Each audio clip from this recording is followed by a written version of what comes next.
Shannon Sharpe is at it again. And honestly, at this point, it feels like he is doing this on purpose. Every single time he sits down on his podcast and starts talking about LeBron James, he pulls out the same playbook. He picks the shiny numbers, lines them up in a row, presents them like they tell the whole story, and then sits back like the case is closed and no further questions are allowed. And for people who only listen casually, for fans who do not dig deeper than the surface, it sounds convincing. It sounds like a complete argument. But here's the thing about partial information. It is one of the most misleading things in the world. You can take any player in the history of any sport and build a case for them that sounds perfect if you are willing to carefully leave out everything that does not fit the story you are trying to tell. And that is exactly what is happening here. That is exactly what Shannon Sharpe does every single time LeBron James comes up in conversation. So today, we are going to fix that. We are going to take everything Shannon Sharpe said, lay it right next to the numbers he deliberately chose not to mention, and let you see the full picture for yourself. Because here's what Shannon Sharpe was doing on his podcast Nightcap recently. He was sitting with Joe Johnson, and Joe Johnson made a comment about LeBron having all the records now. And Shannon Sharpe jumped on that immediately, the way he always does, and started explaining why people just do not understand how great LeBron truly is. He talked about LeBron being a pass-first guy. He talked about LeBron being the all-time leading scorer. He highlighted the most-made field goals record. He was essentially making the argument that LeBron is not just a scorer who got to the top of the list by being selfish with the ball. He was saying LeBron got there while also being one of the greatest passers the game has ever seen. And Shannon said it with total confidence. He said a guy who is pass first scored more points than anybody else in the history of this game. And to someone who is not looking closely, that sounds like a powerful statement. It sounds like an undeniable combination of qualities that proves greatness beyond all argument. But Shannon Sharpe left out an enormous amount of information, and that missing information changes the entire picture. So let us go through this together, number by number, record by record, and let every single one of these facts land the way they deserve to land. Let us start with the scoring record, because that is the thing everyone leads with when they talk about LeBron. And yes, the number is real, and yes, it is impressive. LeBron James currently sits at the top of the all-time scoring list with over 43,000 points. The exact number right now is 43,127 points. Nobody in NBA history has scored more total points than that. Kareem Abdul-Jabbar, who held that record for decades, sits at 38,387 points. So LeBron is ahead of Kareem by a significant margin in total points scored. That fact is real. Nobody is taking it away.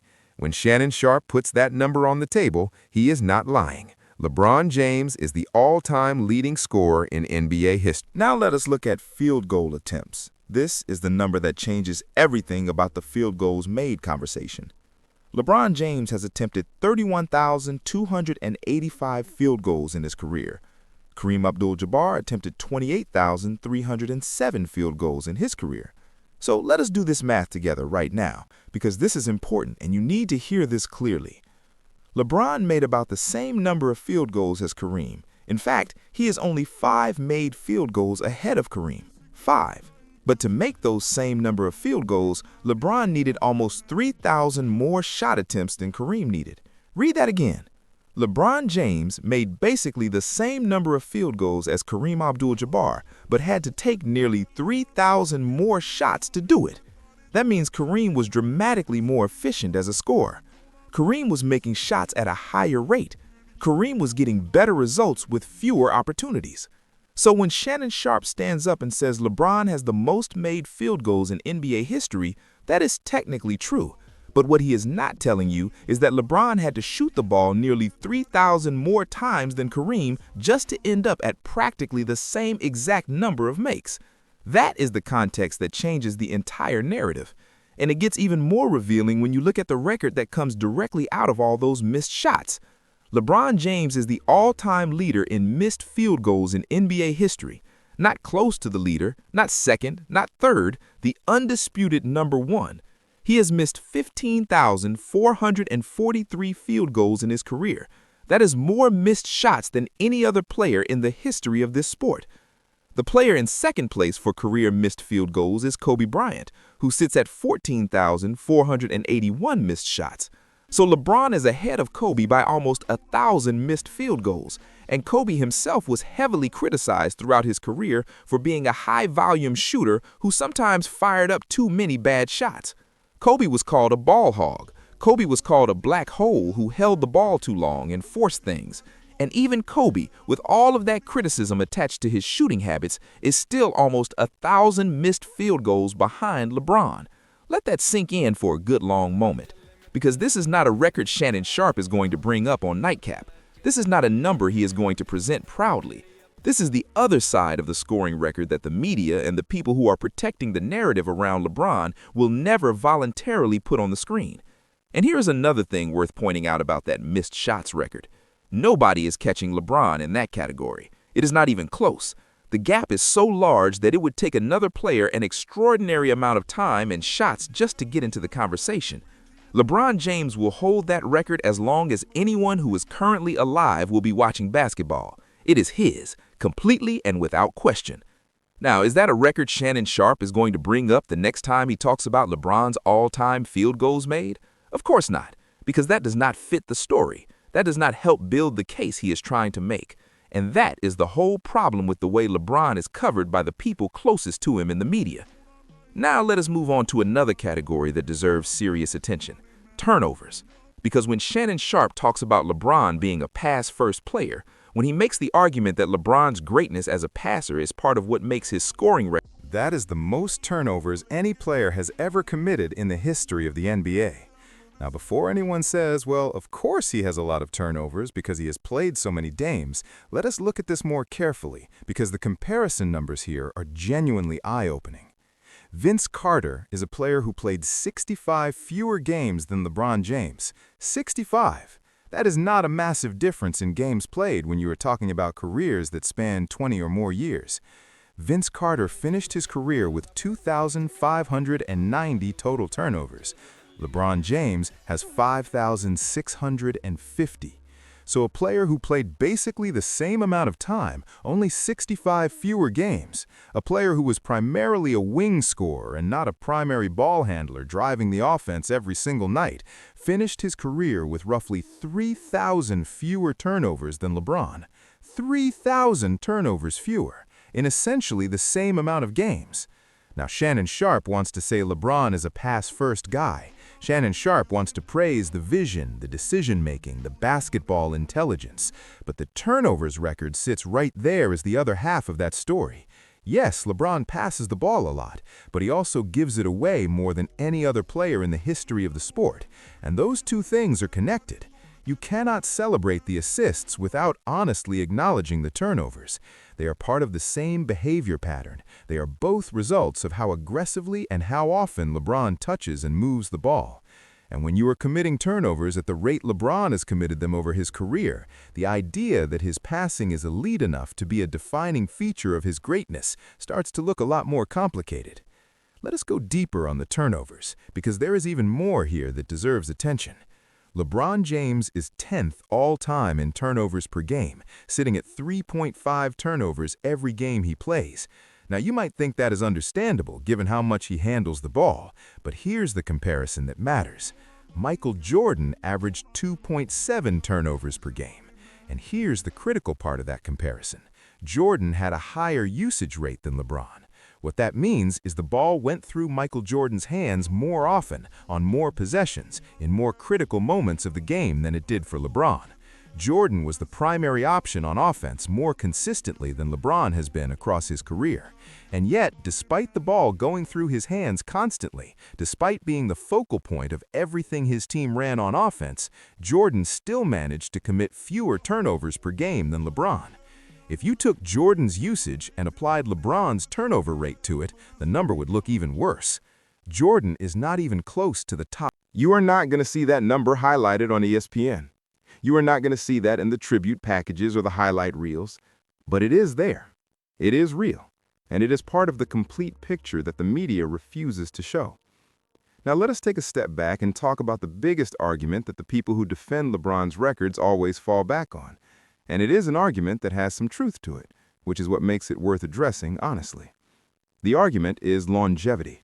The argument is that LeBron has simply played more games than almost anyone else and has stayed healthy enough to accumulate these totals. And yes, longevity is an achievement in itself. Staying healthy enough to play 20-plus seasons at a high level requires dedication, physical maintenance, and a level of professionalism that not everyone can sustain. That is a real thing, and it deserves to be acknowledged. But here is the problem with using longevity as the primary explanation for LeBron's records. If you are willing to use longevity as the explanation for all the positive records, then you also have to use it as the explanation for all the negative ones. You cannot say LeBron has the most points in history because he played so long and stayed healthy, and then turn around and refuse to apply that same logic to the missed shots record and the turnovers record and the playoff turnovers record. You either accept longevity as the explanation for everything, both the records that look good and the records that do not, or you do not accept it as an explanation for any of them. You cannot pick and choose which records longevity explains and which ones it does not. That is not honest analysis. That is just finding excuses for the numbers that do not fit your argument. And the deeper truth about the longevity argument is this. If you play in the NBA for a long enough time and you score 20 to 25 points a game consistently, you are going to eventually accumulate enough total points to break the all-time scoring record. That is just math. That is not magic. That is not something that requires a once-in-a-generation talent that nobody else could ever replicate. Any player who averages 25 points a game for 20 seasons is going to get to a massive scoring total. The question is not whether the total is impressive. The question is what the rate of production looks like. What does the per-game efficiency look like? What do the numbers look like when you control for how many opportunities the player had? And when you ask those questions honestly about LeBron's records, the answers are not nearly as clean as Shannon Sharpe wants you to believe. Here is a comparison that puts the scoring record in the right kind of perspective. Someone who averages 18 points per game and manages to stay healthy for a very, very long career will eventually get to a massive total too. It will not be as fast, but the total will keep climbing as long as they keep playing. That is how cumulative statistics work. They reward longevity as much as they reward talent. So the scoring record, while it is absolutely real and belongs to LeBron without any argument, does not automatically mean he is the best scorer in history. The best scorer in history has to be evaluated on how efficient they were, how many scoring titles they won, how dominant they were in their peak years compared to everyone else in the league at the same time. And that brings up the one record that nobody seems to want to talk about when they are making all-time comparisons. Michael Jordan won 10 scoring titles in the NBA. 10. That means 10 times in his career, Jordan was the single best scorer in the entire league that season. Not just the guy who scored the most total points because he played the most games. The actual most points per game in the entire NBA for a full season. 10 times. That is the hardest scoring record in this sport to break. You cannot get there just by playing long. You cannot get there by being a very good scorer who stays healthy. You have to be the best scorer in the league every year you win that title. 10 times. And nobody is close to that number. Nobody is threatening it. Nobody is even in the conversation about it. That record is Michael Jordan's, and it will stay Michael Jordan's for a very long time. And yet that is the record nobody highlights when they are arguing about LeBron being the greatest scorer ever. They show the total points because it is the biggest number. They do not show the scoring titles because that number belongs to someone else. Here is the broader point about everything we've been discussing today. Shannon Sharpe is not stupid. He understands basketball. He played at the highest level. He knows what the numbers mean. He knows how to read a stat line and understand what it is telling. So when he sits on his podcast and carefully selects the records that make LeBron look greatest while completely ignoring the records that tell the other side of the story, that is not ignorance. That is a choice. That is a deliberate decision about what to include and what to leave out. And the reason for that choice is not hard to understand. LeBron James is the biggest commercial product in the history of the NBA. He is an industry unto himself. He is a brand that generates enormous amounts of money for a lot of people and a lot of organizations. And the people who are closest to that brand, the people who benefit most from the narrative around LeBron staying as positive as possible, have a very strong incentive to keep telling the story in the most favorable way possible. That is not a conspiracy. That is just business. But it becomes a problem when the media figures who are supposed to give people honest analysis start functioning more like marketing departments than journalists or analysts. It becomes a problem when fans who are genuinely trying to understand where LeBron ranks among the all-time greats are only getting half the picture. It becomes a problem when the records that are not flattering get buried under the ones that are, and the only people pointing out what is being hidden are the ones who get dismissed as haters or people with an agenda. The truth is that you can genuinely appreciate what LeBron James has achieved in this league while also being honest about the records that tell a more complicated story. These two things are not in conflict. You can acknowledge that LeBron is an all-time great who has done remarkable things over a remarkable career, and also acknowledge that his turnovers record is the worst in NBA history. You can say he is a historic scorer and also say that Kareem made basically the same number of field goals on 3,000 fewer attempts. You can recognize the longevity as an achievement and also recognize that longevity explains both the good records and the bad ones equally. Holding all of those things at the same time is what honest analysis looks like, and it is the thing Shannon Sharpe consistently refuses to do. So the next time you are watching Nightcap and Shannon Sharpe is laying out the case for LeBron's greatness, and he starts talking about the scoring record and the field goals made record and the assists total, just remember everything we went through today. Remember the field goals attempted comparison with Kareem. Remember the all-time missed shots record. Remember the total turnovers record. Remember the playoff turnovers record. Remember the playoff missed shots record. Remember the All-Star Game losses. Remember the opening night losing streak. Remember Chris Paul getting more assists in 3 fewer seasons. Remember John Stockton getting almost 4,000 more assists in fewer games. Remember Jordan's 10 scoring titles. Remember Vince Carter's 3,000 fewer turnovers in basically the same number of games. All of those numbers are real. All of them are documented and verifiable, and all of them are part of the story of LeBron James that you deserve to know. Because that is what this is really about. It is not about tearing LeBron down. It is not about denying what he has accomplished. It is about having a complete and honest conversation about what the numbers actually tell us. The positive records and the negative ones both say something true about the kind of player LeBron James has been throughout his career. They both belong in the same conversation. And the fact that one side of that conversation gets broadcast loudly on every platform while the other side gets quietly buried is the exact problem that needs to be called out clearly and consistently. Shannon Sharpe keeps giving out material like this, and it needs to be answered with the numbers every single time. Because the fake narrative that has been built around LeBron James over 20 years does not just fall apart on its own. It falls apart when people take the time to look at the full picture and refuse to accept partial information as if it were the complete truth. That is what we did today.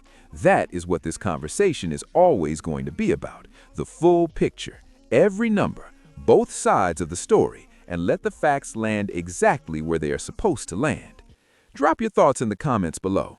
Do you think Shannon Sharpe deliberately leaves out these numbers when he talks about LeBron? Do you think the media as a whole is giving you the complete story about where LeBron stands among the all-time greats? Let me know what you think. If you found this video useful and you want more breakdowns like this one, hit that like button and make sure you are subscribed. We'll catch you in the next one.